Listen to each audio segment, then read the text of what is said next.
تو یہ شہباز شریف کا جو معاملہ ہے، ان کو ملک سے نہ نکلنے دینا اور پارٹی کے اندر جو اختلافات ہیں، آپ کیسا دیکھ رہے ہیں کہ کیا شہباز شریف صاحب پارٹی کی کمان سنبھال لیں گے؟ کیا نواز شریف ان کو وہ اختیارات اور وہ پاورز جو ہے وہ سونپ دیں گے جس کی بنا پر وہ اگلی حکومت بنا سکیں یا پارٹی کو مزید آگے اقتدار کی طرف لے جا سکیں؟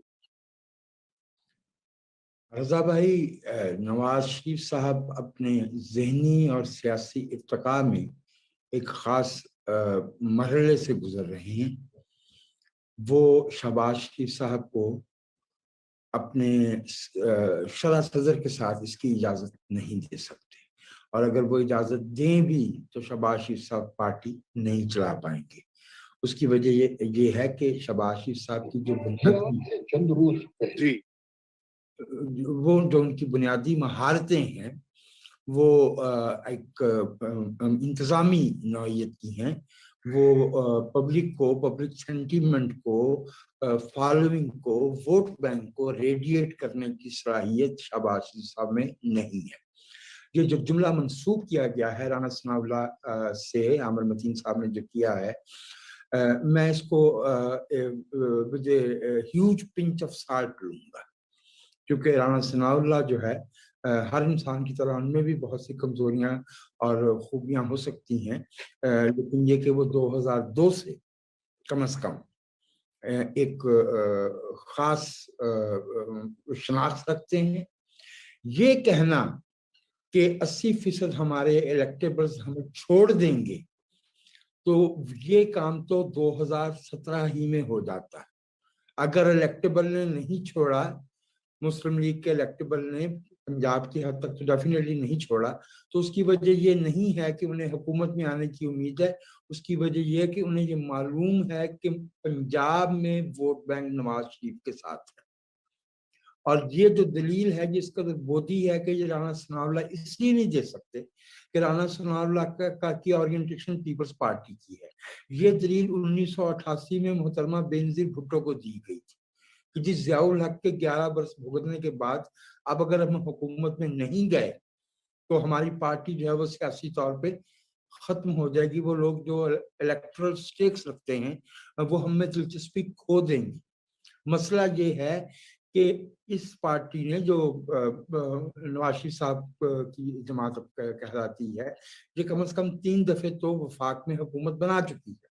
وہ اسباب جن کے باعث وہ حکومتیں جو ہے وہ ناکام بھی ہوئیں، ناکام اس سینس میں کہ اپنی میعاد پوری نہیں کر سکی اور مسلسل بحران کا شکار رہیں، اگر وہ اسباب دور نہیں ہوتے تو شہباز شریف صاحب نواز شریف صاحب سے بڑے سیاستدان نہیں ہیں۔ کرونالوجیکلی اسپیکنگ فضل الرحمان صاحب کے بعد اس وقت نواز شریف ٹاپ نوچ کے جو پالیٹیشینز ہیں ان میں سے سینئر موسٹ ہیں، اور ان کا جو ایکسپوجر ہے، جو ان کا نیٹیگریٹی فیڈرل گورنمنٹ لیول پہ اور ہوتی ہے، پروونشل لیول پہ بالکل مختلف ہوتی ہے۔ جو ویژن اور جو وسعت نظر ان 3 تجربات میں جو ہے وہ نواز شریف نے حاصل کی ہے، وہ شہباز شریف صاحب کو میسر نہیں ہے۔ تو میں نہیں سمجھتا کہ یہ شہباز شریف والا جو تجربہ ہے یہ آگے بڑھ پائے گا یا کامیاب ہو پائے گا۔ البتہ یہ میں آپ سے عرض کیے دوں کہ مسلم لیگ نواز میں ایک بڑا اسٹرانگ سینٹیمنٹ پایا جاتا ہے کہ ہمیں جو ہے وہ حکومت میں جانا چاہیے، اور یہ ہمیں کس مصیبت میں ڈال دیا ہے نواز شریف صاحب نے، کیونکہ ہر صورت ہمارے ملک میں یونینسٹ پارٹی کے دور سے جو ہے وہ ایک ٹرینڈ چلا آ رہا ہے کہ حکومت جو ہے وہ ریاست کے تابع ہوا کرتی ہے۔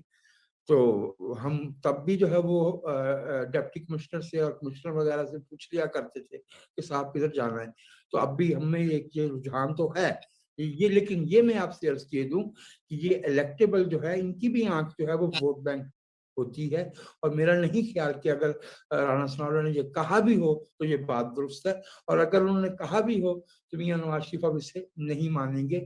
ان کی جو ان کی جو آنکھ ہے وہ تو 2023 کے لیے وہ اپنی انہیریٹنس جو ہے وہ دے چکے محترمہ مریم نواز کو۔ میں نہیں سمجھتا کہ اس کی کوئی ریپلیسمنٹ مسلم لیگ نواز کے پاس موجود ہے۔